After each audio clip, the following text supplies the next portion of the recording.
The Very Serious Crafts podcast is now on Patreon. Head on over to patreon.com/seriouscrafts to support our podcast and get early access to episodes, find out about our unfiltered Patreon-only off-week episodes, and more. You're listening to the Very Serious Crafts podcast. We're very serious crafters, and we craft very serious crafts. Very serious. Hello, and welcome to Season 3, Episode 3 of the Very Serious Crafts podcast. I'm Haley from Red Handled Scissors.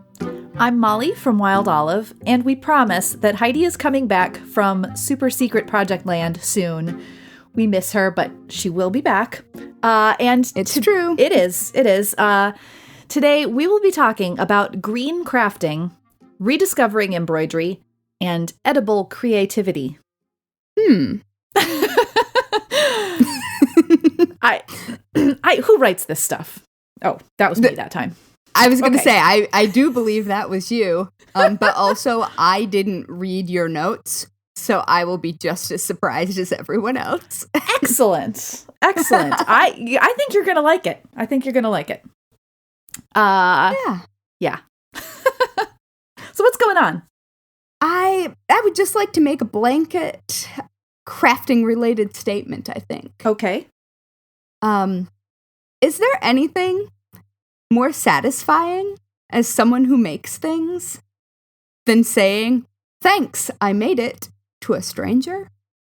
It's almost as good as like wearing a dress and having someone compliment it and respond, "Thanks, it has pockets." It has pockets, yes.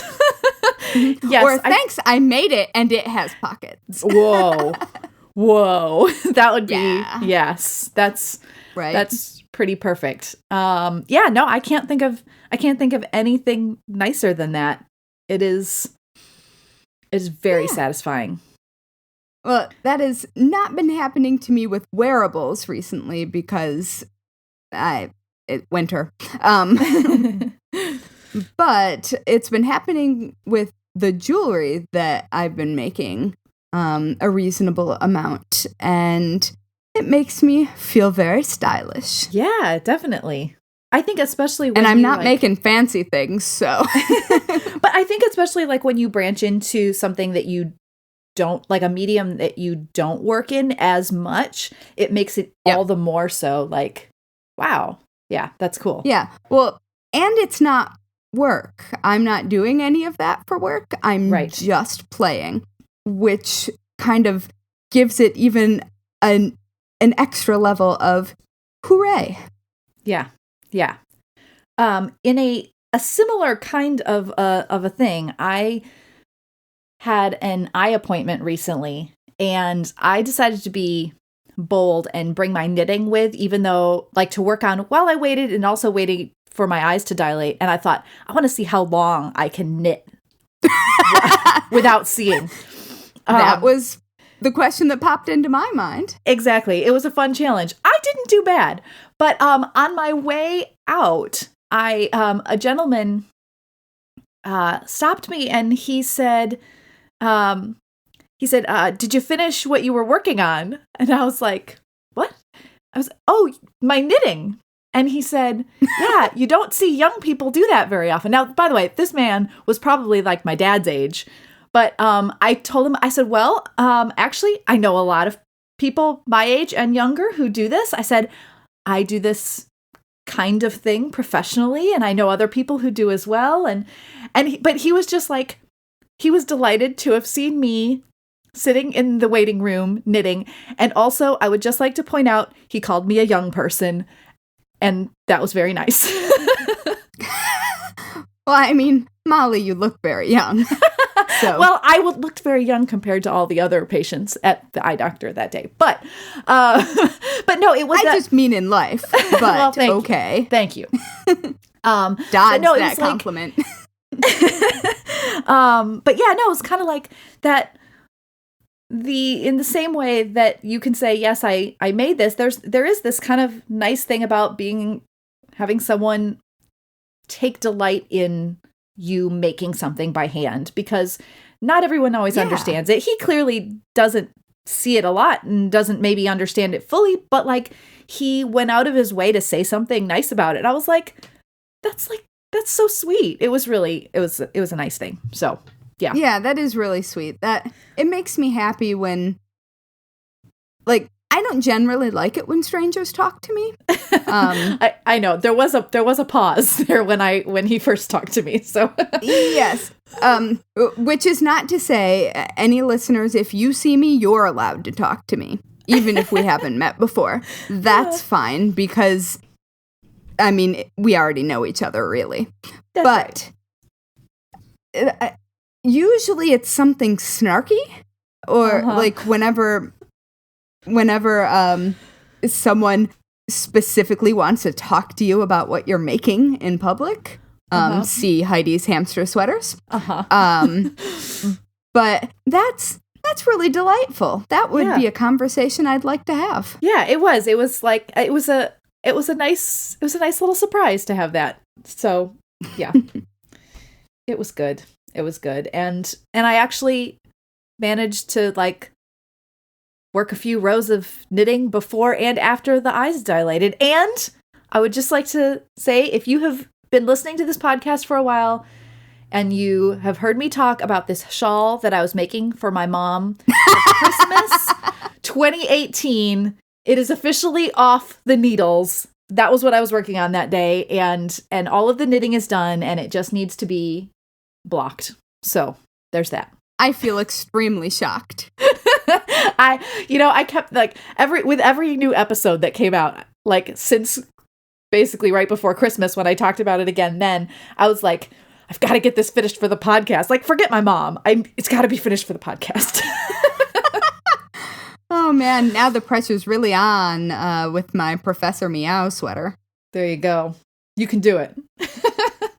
I'm actively not doing it at the moment, but I even anyway. started a new project last night, so I'm telling you, I will share more about it. You're as on it a comes roll. along. So, speaking of being delighted and having other people take delight in crafts, yes, because my segue skills, they're smooth. They are. It's They true. are. I have very recently, over the last couple of weeks, been rediscovering my love of regular embroidery. Which may sound weird if you're a listener and are like, wait a minute, don't you write books on that? But yes, I do. But those books have specifically been cross-stitch books. And so there's not a lot of variation in the actual technique. Right. And so I revisited many different embroidery stitches and just got to play around. And a friend of mine who is basically a complete beginner wanted to learn and asked if I would teach them. And they came over and they happened to be a comic artist and illustrator. That's and cool. So, yeah. And so they were coming at it from a really interesting design perspective. Yeah. And because of that, I had us both freehand draw our own patterns, and then I was going to teach them basic stitches for outlines and filling and stuff like that. Yeah. And it was just so fun because they were so enthusiastic and were using stitches in ways that it never would have occurred to me to use them because they didn't have any of the preconceived notions about how things should be done or and hadn't been, steeped in technique. So there was a lot of fun and a lot of willingness to play around and try things without fear of screwing them up. And it was really, really refreshing. I want to play embroidery with your friend. Yes, they're so nice and they're so fun to teach. And I think we're going to get together again and do more because they picked it up so quickly. And like they were joking about how it was taking them forever to pick up things and how they weren't very good at this. That was just, I don't think, well, they definitely haven't been to an embroidery class. Right. But this was pretty immediate competency. There was, yeah. So it was just really fun. It's nice when the things that you usually do for work, you get to just play with them, because this wasn't like a professional private lesson. I wasn't asking for compensation. Right. I mean, I think we're going to trade some art, but it's just nice to sit down with somebody you like and chat and embroider and share this skill and watch them use it in a way that it just hadn't occurred to you. Yeah. So it was fun.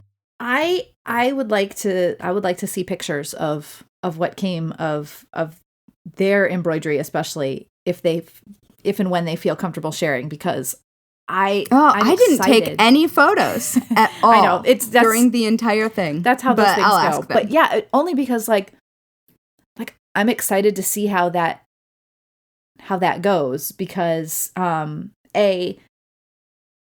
love to see what someone else's perspective looks like, both to be inspired by and to go, oh, huh, because you encounter embroidery artists sometimes who do that, like where you go, oh wow, I've never seen embroidery that way before.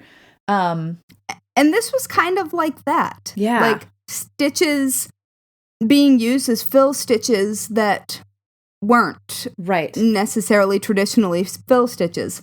And can I make a deep, dark crafting confession? Yes, absolutely. Always. Okay.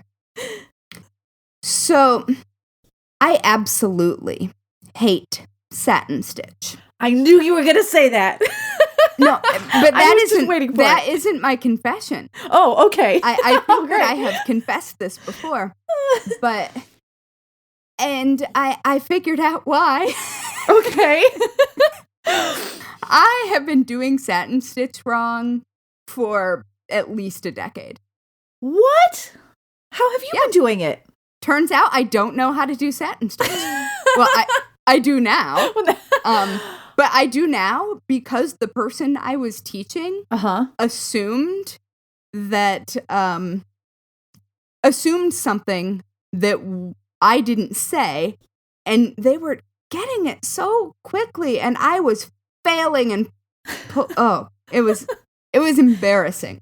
And then it suddenly occurred to me that I have been basically doing satin stitch in the round.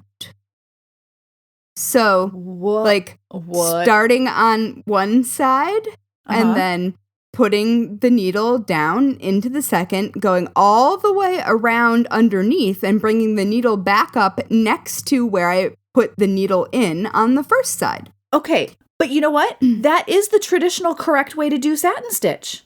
Well, but I'm bad at it. I prefer doing it where you like come up on one side, go down on the other side, come up on that same side right next to it, and then go down back where you started. Like, it does change the look of it a little bit, but it's like, it's really nice. Like, I like the look of it that way.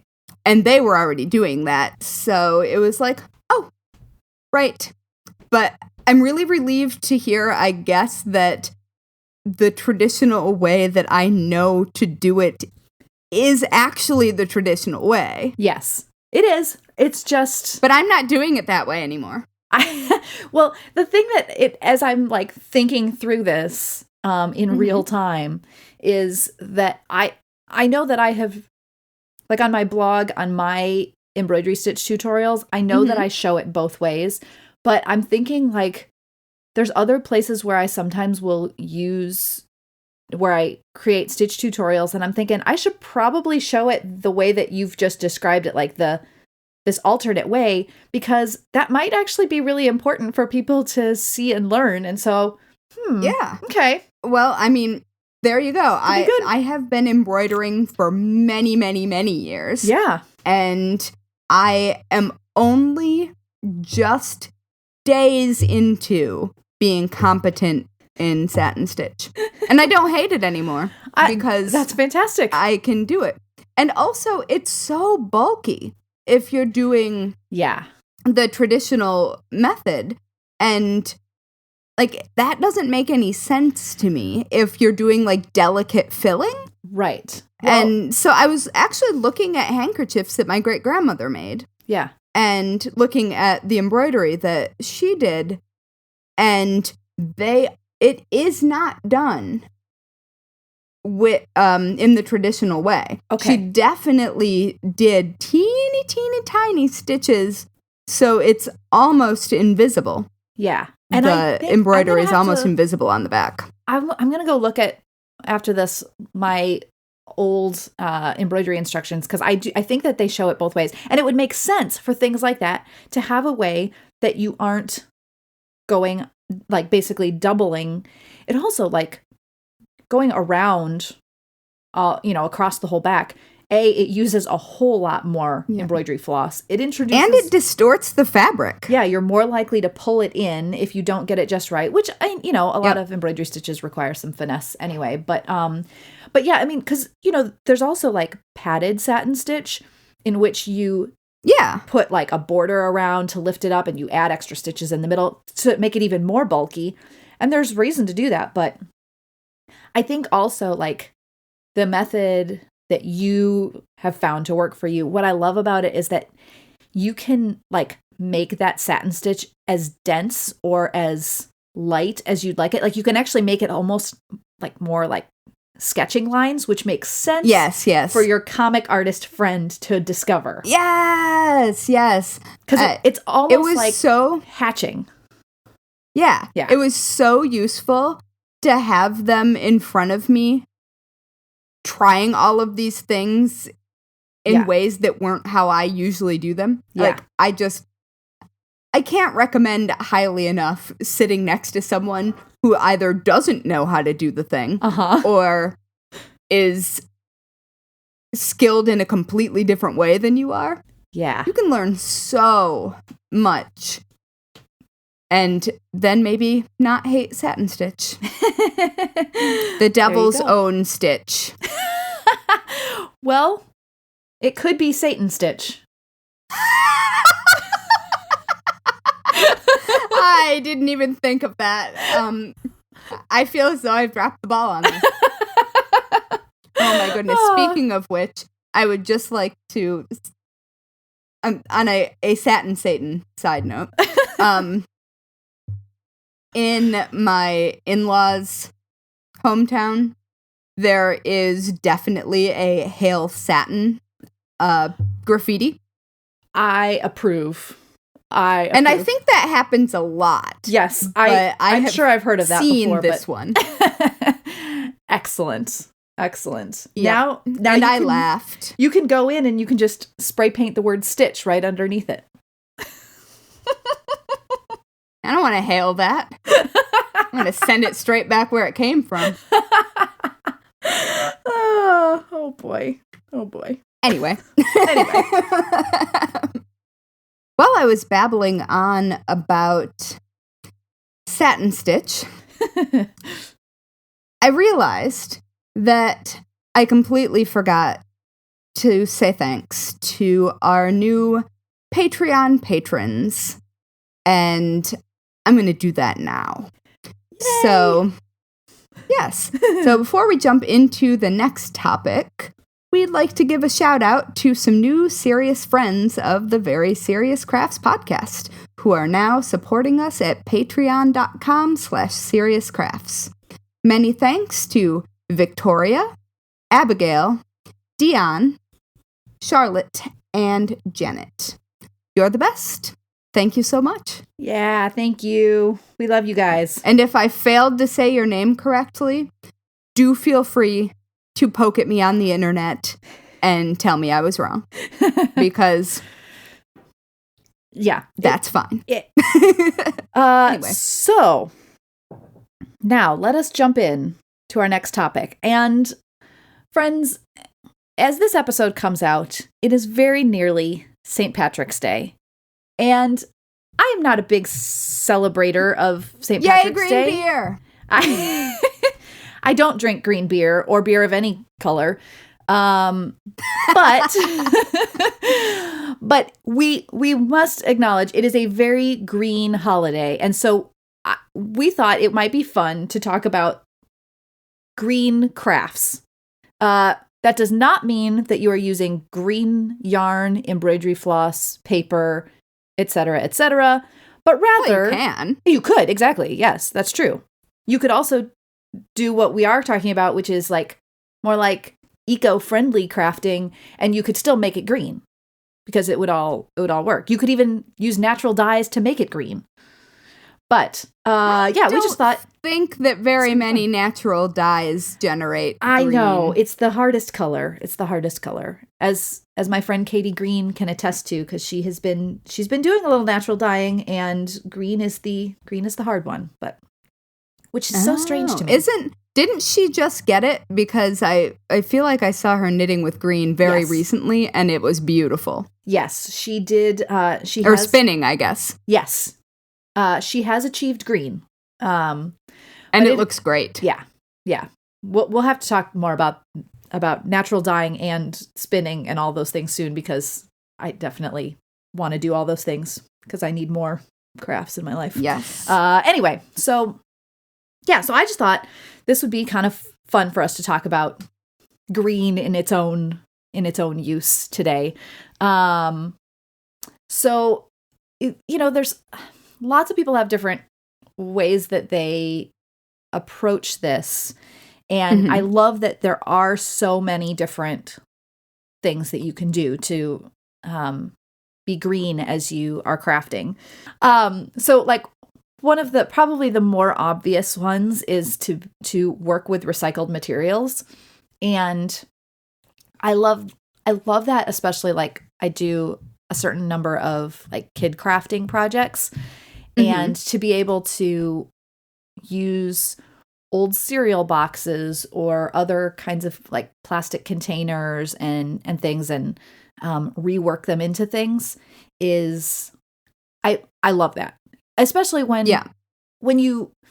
those things you don't even have to have a lot of fine work. You're not trying to create something that looks super high end, and sometimes you might create that, but like kid projects are a little more low pressure. I do some stuff for Handmade Charlotte like that, and they have other designers who do a lot of really cool things working with recycled materials.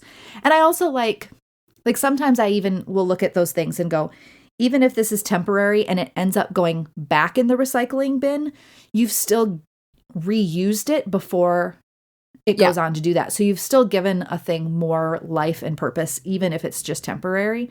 And so that's one thing that I like doing.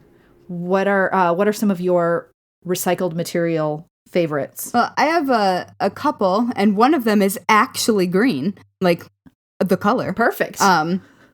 But one of my favorite ways to reuse like basically supplies in my craft studio is using pattern drafts where I've like written on them to make adjustments and things like that as wrapping paper.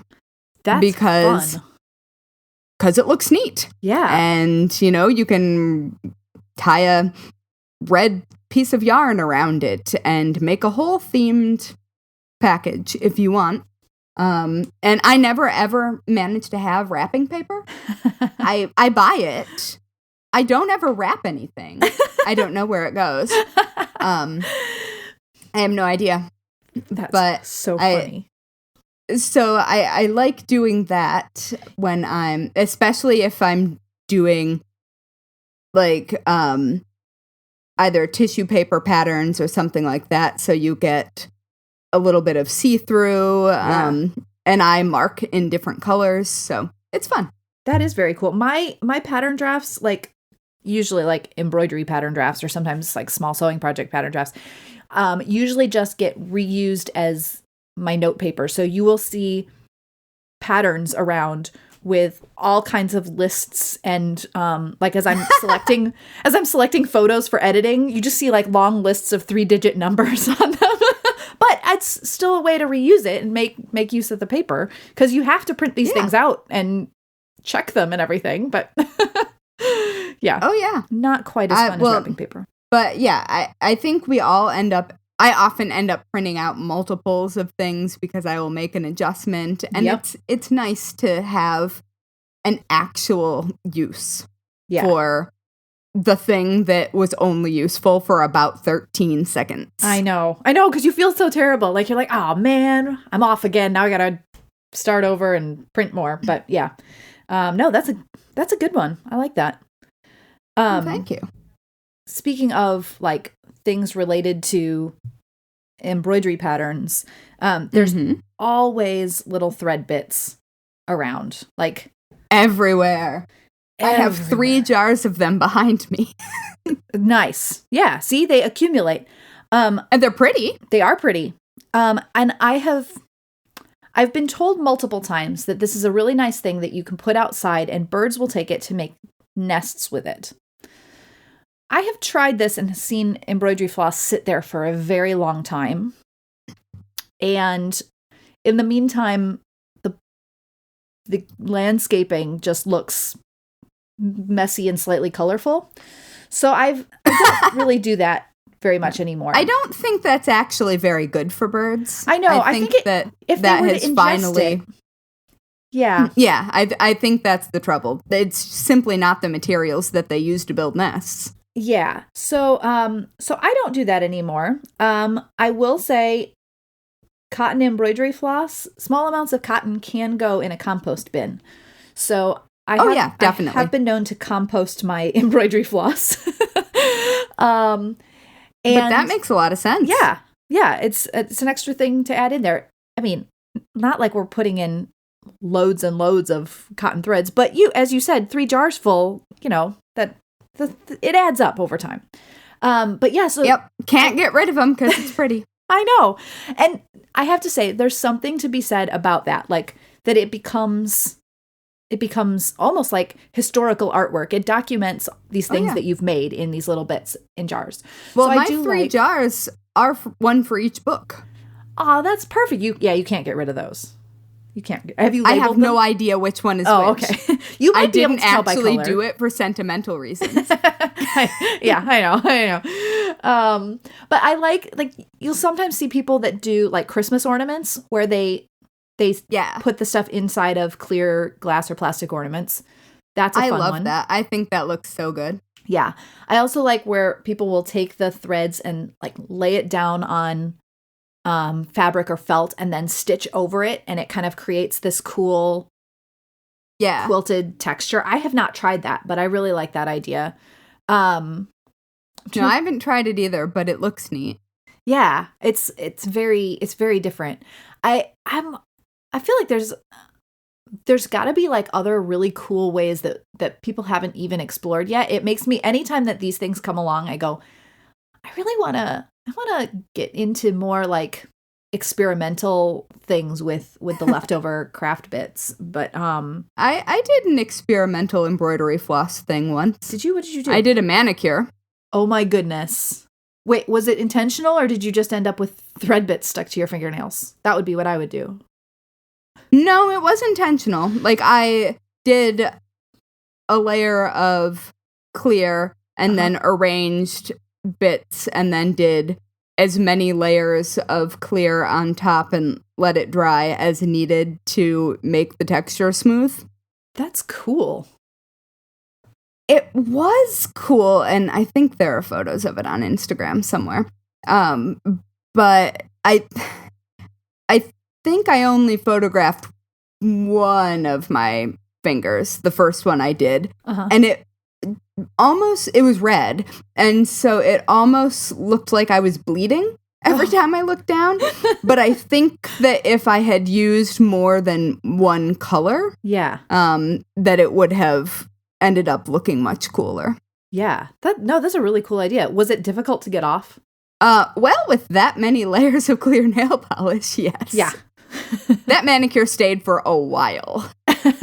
Well, I mean, that's probably the most successful manicure I've ever had. Oh, that's funny. They last about 2 hours usually. Yeah. Before I've got a chip. Mm-hmm. Yeah, that sounds about right.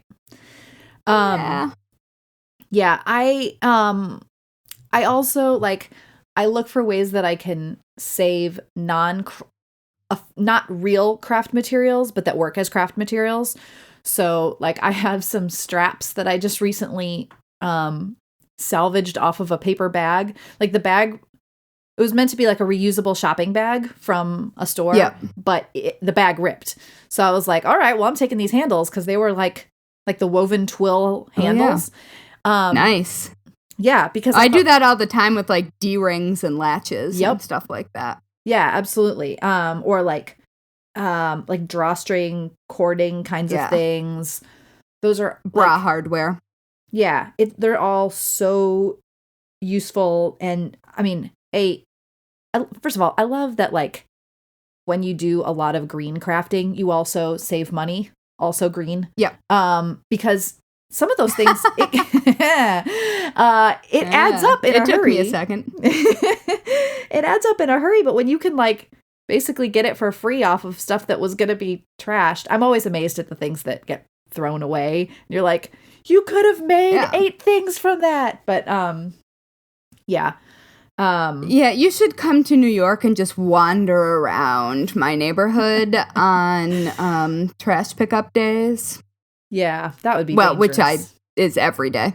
Well, but although my neighborhood has a very pleasant habit of putting useful things on stoops. Very nice. And if you see something sitting on a stoop, it's mostly books. The neighborhood is really big about sharing books. Yeah. And it's so if you see something on a stoop, it is just understood that is for the taking.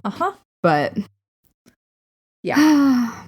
But still, a lot of things end up in the trash. Yeah. And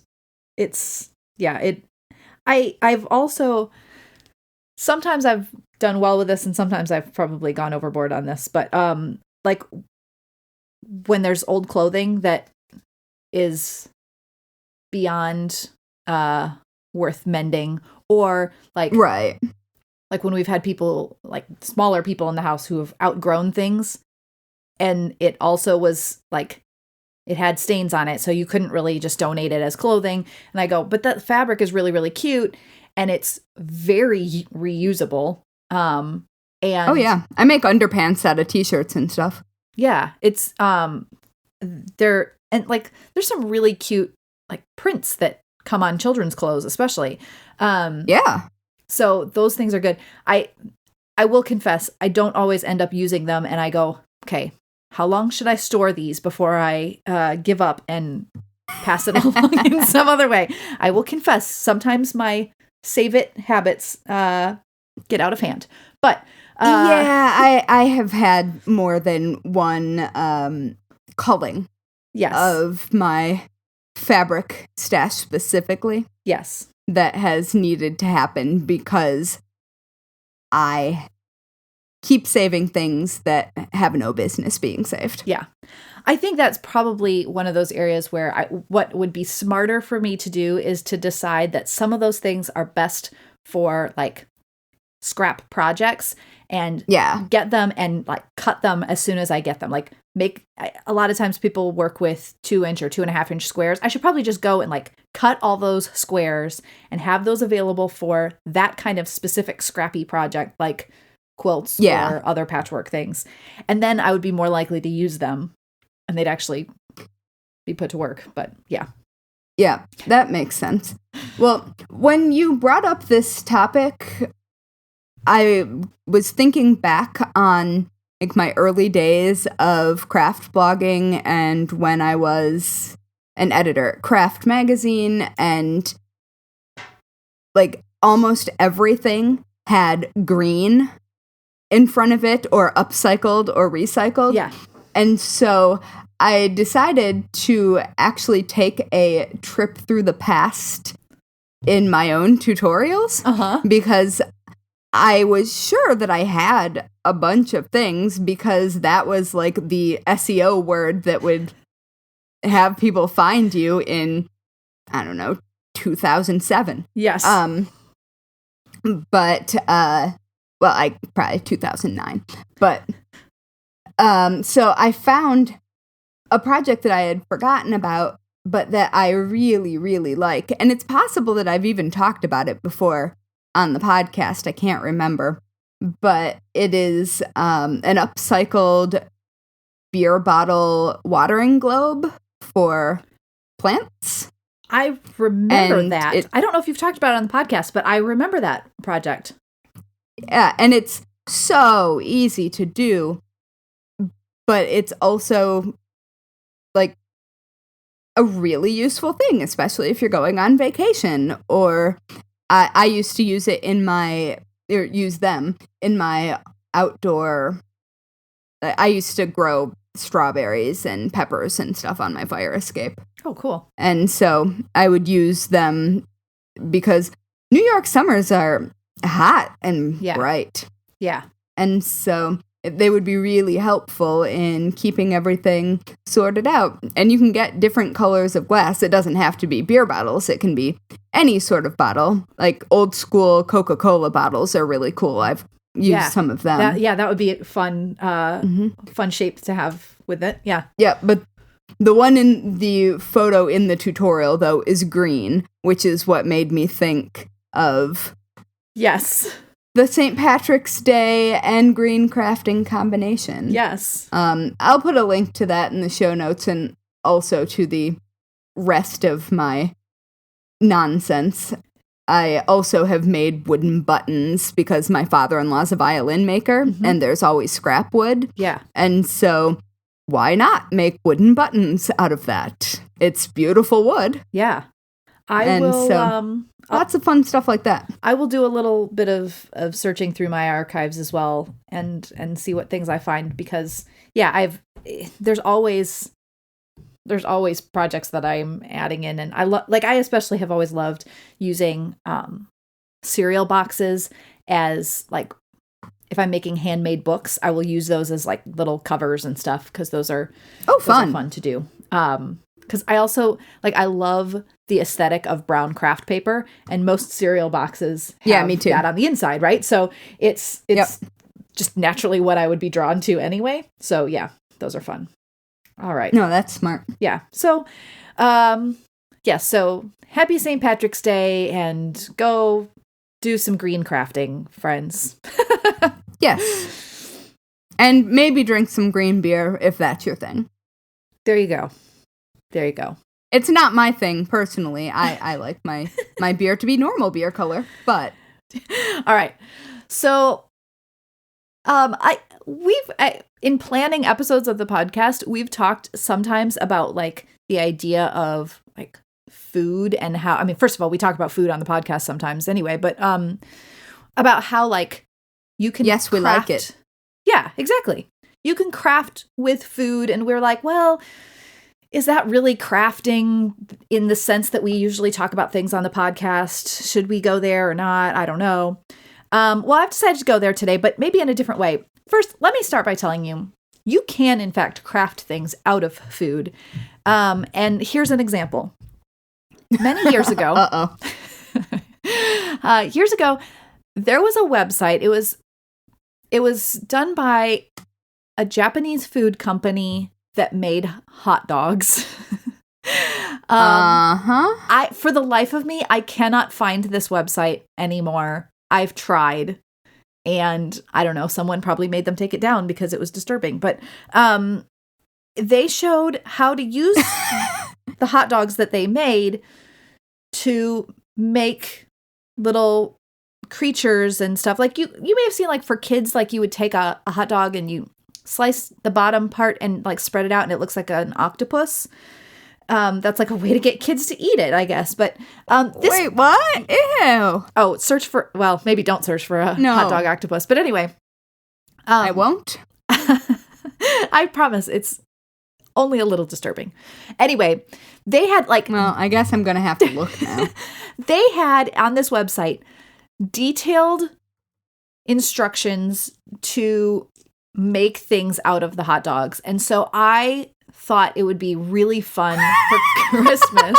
Did you find it? Did you find the octopus? I found it, but did you know octopus? that there's an actual tool for making them called the Octodog? Oh, there's all kinds of like weird tools for like slicing hot dogs. And there's also one that like you put the hot dog in and it makes it into like a little man.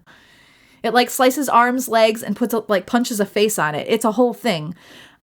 These are disturbing looking. I mean, yeah, they look like anatomy. Yeah, I know. Which is mangled anatomy. Why did I think it was a good idea to make a scene of little reindeer out of hot dogs? But I did. Wait. Was this from a 70s cookbook? No, it wasn't. I mean, the hot dog one wasn't. It was like early 2000s Japanese hot dog website. That's all I know. You like sliced them certain ways and then you like put it together with toothpicks. It was a whole thing. I cannot for the life of me find photos. Did I feature this on Craft? Because if I did, I bet we can find the site. I don't know. But it was, I have searched and found nothing. Anyway, I would like to take us away from hot dogs. Oh, no. I'm still here. It was about to get a lot more pleasant, though. So I just want to give you the opportunity if you would like to leave the hot dogs behind. I just have one thing to say about hot dogs. Okay. Just one. That wiener dogs in hot dog costumes are the cutest thing I've ever seen. And everyone should make one. That is the truth. Their dachshund. That is very true. I support that. So you said you had not really looked ahead at my topic. So here's what you need to do. You need to click on my very first link that I have, and I will put this in the show notes so that listeners can also do this. Because today I really wanted to share desserts that look like crafts. Because there's a whole world of these things. And so what I've just sent Haley to look at is a cake that looks like a skein of yarn. And then they show you... Really? It's really impressive, right? Yeah, it definitely, at first glance, I would never have thought that it wasn't a skein of yarn. Yeah. There's some really impressive work out there. And that's just... That is a lot of fondant, though. It is. This is the thing. And fondant isn't delicious. No, it is not. Many of the things that I will share and talk about today include quite a bit of fondant. But it does make for beautiful cakes and such. So that was probably the thing that got me saying, like, I really need to talk about this because that's really impressive. I also have, and I will share this in the show notes, a whole host of, there's a website called Cake Rex, and it's fantastic. They are known for sharing, there's several books out. The idea is they're professional cakes. They're cakes that people went to a bakery of some kind or a professional cake person and said, this is what I would like. And they go horribly wrong. And there's much time to be wasted on that website. But then they also share really amazing cakes once a week. And so they have several posts that are all craft themed. And so you'll see like a cake that looks like a sewing machine, like it actually looks like a sewing machine. Or they have some that are more just like sewing themed, and it has like a dress form and it looks like fabric hanging off of it. Several that are, there's like a basket full of yarn. I've definitely seen this there's a rose cross-stitch one Yeah. that is further down on the first link in Molly's list. That is it looks cross-stitched. Yeah. It's beautiful. There's really, really amazing things, and things that like are inspired by embroidery and I satin would say stitch so much. I don't know that they look like it was embroidered, although sometimes you see ones that are that good. But a lot of them you see exactly where the inspiration came from. And they're remarkable, and the level of detail, like there's one that it's a sewing basket, and the items that are like around and coming out of it. First of all, I can't actually see a whole lot of cake in this particular one. It's definitely in the basket part, but there's like cards with buttons sewn on them. There's scissors. There's skeins of embroidery floss where you see like the individual threads of the embroidery floss on it. It's oh wait, I'm looking level at of it right detail now. is astounding, and they really are a way to. You can tell that a lot of them. And the base is really interesting too. Yeah. And I want to know what is and what isn't edible. I think I can guess. Yeah, and I think they probably work to make it as edible as possible on all of these elements, because obviously it's safer for people, but also that's, why you go and have a cake done as opposed to something that isn't a cake. You know what? I think it might all be edible. I was just zooming in on the knitting needles specifically. Yeah. I'm not entirely sure how they would have done the wooden handle. But yeah, it's but between modeling chocolate, it's so cool though, and fondant and gum paste, there's a lot of things. Oh yeah, that and I mean you could just marble that, I'm sure. Yeah, but it's it's amazing. It is, and the buttons on the card. I know. Wow. Yeah, they are really cool. So beyond those are like, I mean, people probably are spending well over $1,000 for these cakes. That's just how these often go. As well they should, honestly. Yes, they're works of art. Yeah, I mean, the number of hours that go into these are astounding. I looked for something maybe a smaller scale, and I found some crafty cupcakes that I could never find the original source for them. I tried, but Google Images just keeps telling me they're cupcakes, and I said that's not really helpful. But yes, thank you, Google Images. I know. But some cool like fondant toppers. But then to go with that, I found a DIY version so that you could, if you wanted to like learn to work with fondant, and they show like the molds to use and everything, that you can make your own sewing and knitting cupcake toppers. And I mean, that's pretty cool. I have made Mr. Big Stuff, what? Sorry, could you hear him? I didn't hear him. He's just in the background going, meow. Oh, I saw him earlier, but I haven't heard him yet. Come here, Biggie Bear.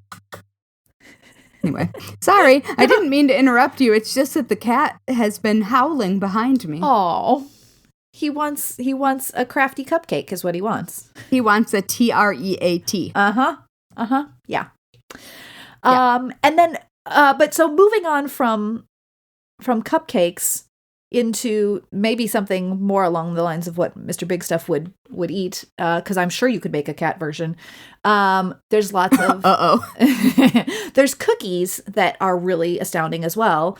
I have made cookies that like I cut them out hexagon shaped, and then I did gingerbread hexagons, and I added like little stitched frosting on them. That's like nothing compared to what is available on many of these sites. So quilt block cookies are a big thing. And what I love about it is if you make square cookies and you decorate them with like half square triangles, you can literally lay out a tray of cookies to make it look like a quilt. I think that makes me very happy. Yeah, it's brilliant. Have you seen the granny square cookies that yes. you can put together? I definitely featured them on Craft a long time ago. Yes, I have seen those, and but they're really cool. Yeah, I will track those down, and I'm gonna put links to all these things in the show notes so that you can all delight in them. I included a link to the cross stitch cookies, which is probably similar to the technique used in that cross stitch cake, but basically they take, and there's a video on how to do it. So you get to go and like learn how to make your own exquisitely detailed cookies. But basically they make a grid. I found them. Okay, good. You make like a whole grid on the surface of the frosting, and then like you fill it in with dots as though they're stitches. It's incredible.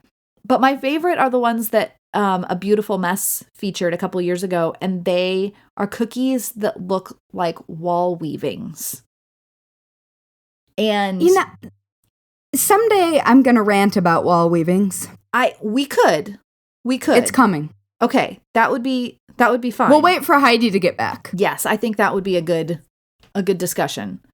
I feel like she'll have opinions. I'm sure she will. But like the types of things where you get those different textures in it, they've worked that into the frosting on the cookie. And you know what? It really looks like it. And I just am like, yeah, that's a good idea. It's a lot of frosting, but they're bright. But frosting is delicious. Frosting is delicious. That is the truth. So I only want to eat frosting, please. Well, then you would pair well with some of the people I know who don't like frosting, and they could just scrape that off and give you the frosting, and you could eat that.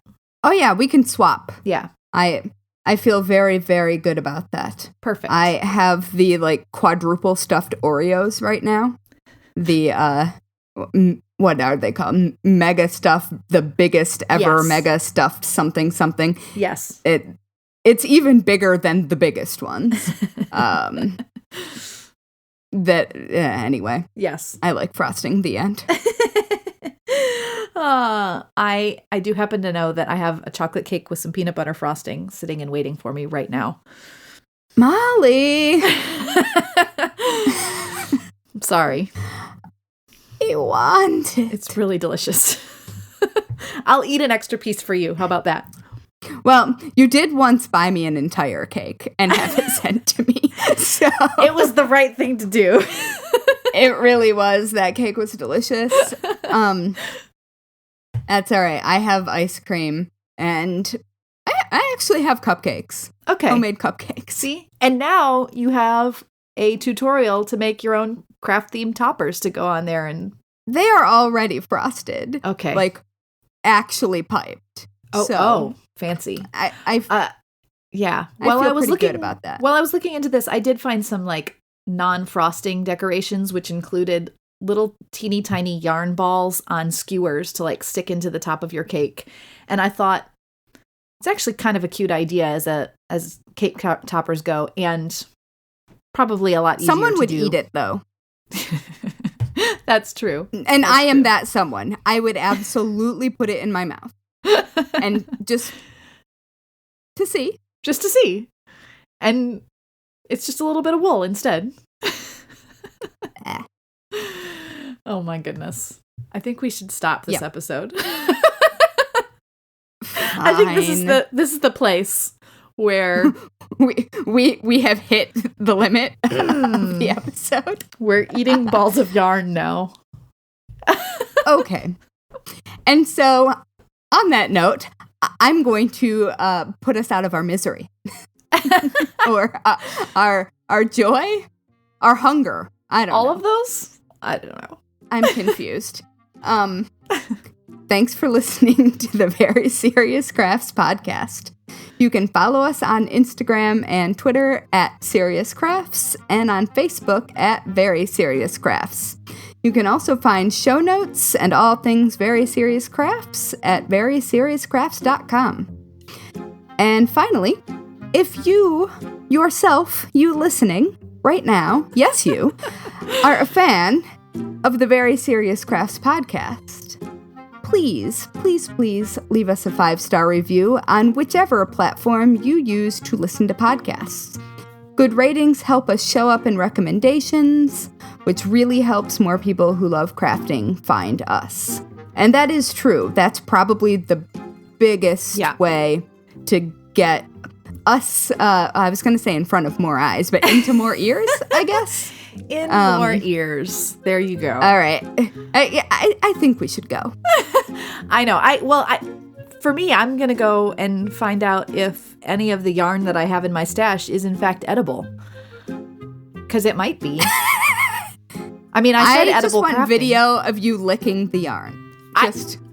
I have a photo of me licking embroidery floss because that's how I thread needles. And I literally, this is, it's stored on the desktop of my computer, and the file name is threadlicker.jpg. Like, what kind of a weird person am I that I just happen to have that saved and I could locate it for you right now? No, not right now. It's on my other computer. I love that about you. I have never been more pleased. I'll send it to you. Thank you. Oh my gosh. All right. Thanks for listening, friends. Goodbye. Yes, thanks. I don't know. See you next time. Yeah. Bye. Bye.